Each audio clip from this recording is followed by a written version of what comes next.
ल साथीहरू एउटा कुरा सुन्नु ल, माथि स्किप नगर्ने। एउटा कुरा सुन्नु ल, म तपाईँलाई भन्छु खतरा लोजिकवाला।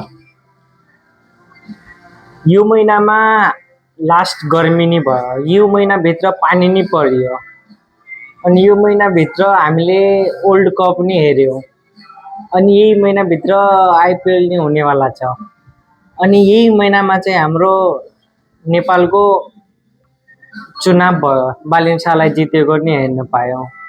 अनि यही महिनामा यहाँ देश देशको फाइट भएर वर्ल्ड वार हुनेवाला छ, त्यसको बारेमा नि सुन्दा सुन्दा खत्तम भयो। तर पनि यत्रो चिज देखिसक्दा पनि यो महिना अझै सकिएको छैन, अझै सकिन 8-10 दिन छ। यो महिनाले लास्ट छ त यार, यो महिना कहिले सकिएला भन्नु भइसक्यो।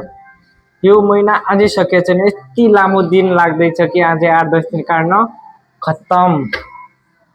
ल तपाईँहरूलाई कस्तो लागेको छ कमेन्ट गरेर भन्नु त, मलाई त लास्ट छ त यो महिनाले।